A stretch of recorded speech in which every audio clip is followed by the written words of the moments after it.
شریعت میں اس کی کوئی اصل نہیں ہے۔ پرانے زمانے میں لوگ بکرے یا ہرن وغیرہ کو دروازے سے باہر نکال دیتے تھے، چھوڑ دیتے تھے، تو اگر وہ دائیں طرف چلا جاتا تو وہ سمجھتے کہ جو کام میں کرتا ہے۔ ایک دفعہ مجھے نکاح کے لیے جانا تھا، پرانی بات ہے، اتفاق کی بات ہے کہ جب میں گاڑی میں بیٹھا، گاڑی ہلی تو پنچر۔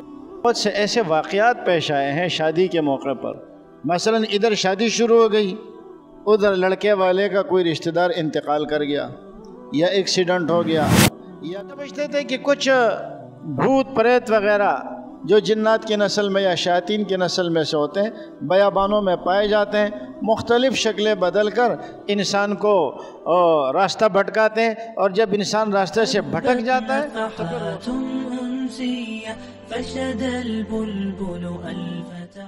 بسم اللہ الرحمن الرحیم۔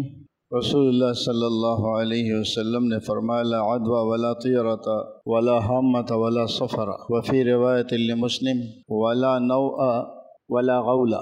کوئی مرض متعدی نہیں ہوتا، اس کے متعلق بھی میں نے عرض کر لیا کہ جو کچھ ہے وہ من جانب اللہ ہے، انسان اللہ کی ذات پہ بھروسہ کرے، جو مصیبت پہنچے وہ من جانب اللہ ہے۔ ہاں انسان ہر بیماری سے بچنے کے اسباب ضرور اختیار کرے۔ ولا سفر کے متعلق بھی بیان کر دیا کہ لوگ جو سفر کے مہینے کو منحوس سمجھتے ہیں، اس کی کوئی حقیقت نہیں۔ ایک چیز فرمایا لا عدوى کے بعد ولا طیرہ، بدفعلی لینا۔ بدفعلی لینا یہ شریعت میں اس کی کوئی اصل نہیں ہے۔ پرانے زمانے میں لوگ بکرے یا ہرن وغیرہ کو دروازے سے باہر نکال دیتے تھے، چھوڑ دیتے تھے، تو اگر وہ دائیں طرف چلا جاتا تو وہ سمجھتے کہ جو کام میں کر رہا ہوں اس میں خیر ہے، اور اگر وہ بائیں طرف چلا جاتا تو کہتے جو میں کر رہا ہوں اس میں شر ہے۔ کسی کے گھر میں الو آ کر بیٹھ جائے، وہ کہتے جی یہ بدفعلی ہے، یہ بلائے لے کر آتا ہے، مصیبتیں لے کر آتا ہے۔ میں نہ آ کر بیٹھ جائے تو کہتے یہ نیک فعلی ہے۔ آپ نے فرمایا بدفعلی کوئی نہیں ہے۔ بدفعلی جو تم ایک چیز سے دوسرے کے لیے لیتے ہو، اس کی کوئی حقیقت نہیں ہے، یہ تمہارے توہمات ہے۔ اور عجیب بات یہ ہے کہ جس چیز کو آپ وہم بنا لیتے ہیں نا، پھر انسان کے ساتھ وہی ہوتا ہے۔ ایک دفعہ مجھے نکاح کے لیے جانا تھا، پرانی بات ہے، اتفاق کی بات ہے کہ جب میں گاڑی میں بیٹھا، گاڑی ہلی تو پنچر ہو گئی۔ ان لوگوں نے سمجھا کہ ہو گئی تو ہوگا، ٹائر میں کوئی مسئلہ ہوگا۔ مجھے کہا امام صاحب آپ اس گاڑی میں بیٹھ جائیں، میں اس گاڑی میں بیٹھا، ابھی روڈ تک نہیں پہنچے تھے کہ وہ بھی پنچر ہو گئی۔ اب وہ آپس میں خسر پسر کرنے لگے کہ مولوی تو بڑا منحوس ہے، نکاح پڑھائے گا تو پتہ نہیں کیا ہوگا، مولوی تو بڑا منحوس آ گیا، اب یہ آگے جا کے ہمارے بچی کے نکاح پڑھائے گا تو کیا ہوگا۔ اب آگے میں بھی ڈرنے لگا، خدا نخواستہ شارع فیصل پہ پنچر ہو گئی تو یہ وہیں سے اتار کر مجھے واپس بھیج دیں گے۔ بہرحال بہت ڈر ڈر کے وہ نکاح میں نے پڑھایا۔ یہ سارے ہمارے توہمات ہیں، اس سے کچھ نہیں ہوتا۔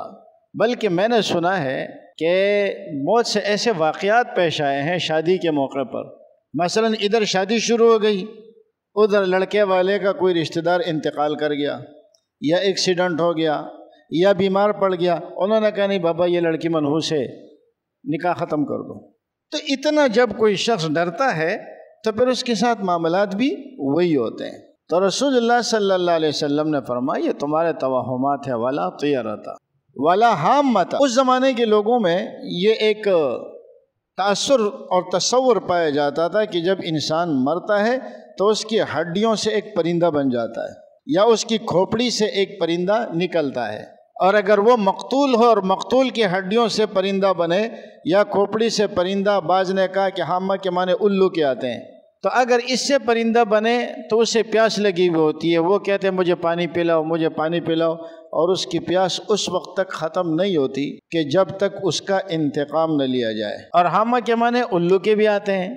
وہ لوگ بھی یہ سمجھتے تھے کہ اگر کسی کے گھر میں الو آ کے بیٹھ گیا تو الو اپنے ساتھ نحوستیں لے کر آتا ہے۔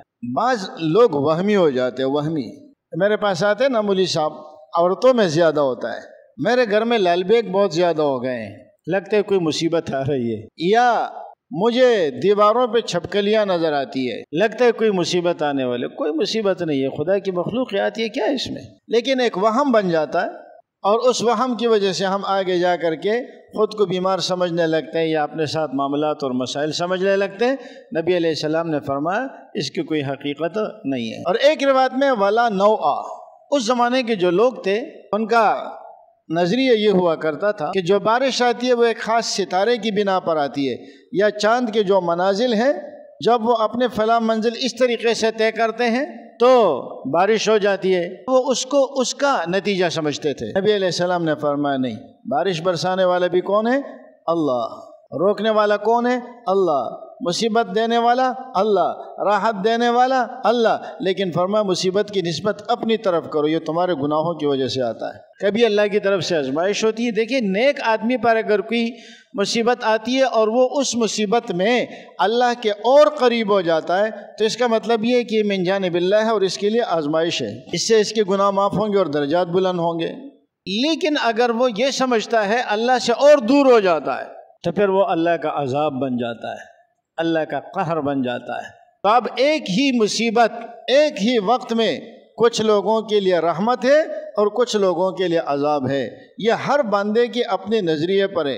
اگر وہ اس مصیبت میں اللہ کا اور قریب ہو جاتا ہے تو اس کے لیے وہ آزمائش ہے، رحمت ہے، اور اگر وہ اس سے دور ہو جاتا ہے تو اس کا مطلب یہ ہے کہ وہ اس کے لیے عذاب ہے۔ ولا غولا، وہ سمجھتے تھے کہ کچھ بھوت پریت وغیرہ جو جنات کی نسل میں یا شیاطین کی نسل میں سے ہوتے ہیں، بیابانوں میں پائے جاتے ہیں، مختلف شکلیں بدل کر انسان کو راستہ بھٹکاتے ہیں، اور جب انسان راستے سے بھٹک جاتا ہے تو پھر وہ اس کو مار دیتے ہیں۔ تو رسول اللہ صلی اللہ علیہ وسلم نے فرمایا اس کی بھی کوئی حقیقت نہیں ہے۔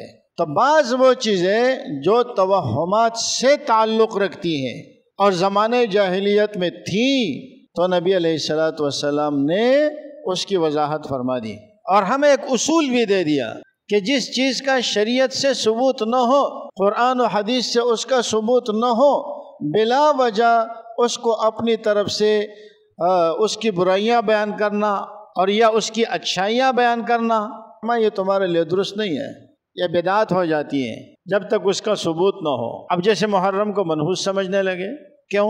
حالانکہ محرم تو عزت والا حرمت والا مہینہ۔ اسی طرح سفر کو منحوس سمجھنے لگے، بھائی کیوں؟ وجہ کیا ہے؟ تو پیچھے کچھ دلیل موجود نہیں ہے۔ یا بلا وجہ کسی دن کو کسی وقت کو بلا وجہ فضیلت دینا، حالانکہ اس کی فضیلت قرآن و حدیث سے ثابت نہیں ہے، اور اس میں وہ اعمال کرنا کہ جس کی کوئی فضیلت یا جس کا کوئی وجود قرآن و حدیث سے ثابت نہیں۔ جیسے آگے ربیع الاول آ رہا ہے، اپنی طرف سے ہم لوگوں نے وہ فضائل گڑھ لیے کہ جن فضائل سے ان کا قرآن و حدیث سے، عہد صحابہ تابعین تبع تابعین سے کوئی تعلق نہیں ہے۔ تو اصل چیز کیا ہے؟ اللہ کے ساتھ خیر کا گمان رکھے، اللہ آپ کے ساتھ خیر کے معاملات فرمائیں گے، اور جو کچھ بھی ہوتا ہے وہ من جانب اللہ ہوتا ہے۔ اگر اچھی بات آ جائے تو اس پر اللہ کا شکر ادا کرے تاکہ اللہ اس خیر میں اور اضافہ فرمائے، اور اگر کوئی ناگوار بات ہو تو اس پر آپ استغفار کریں تاکہ اللہ رب العزت اس سے آپ کی حفاظت فرمائے۔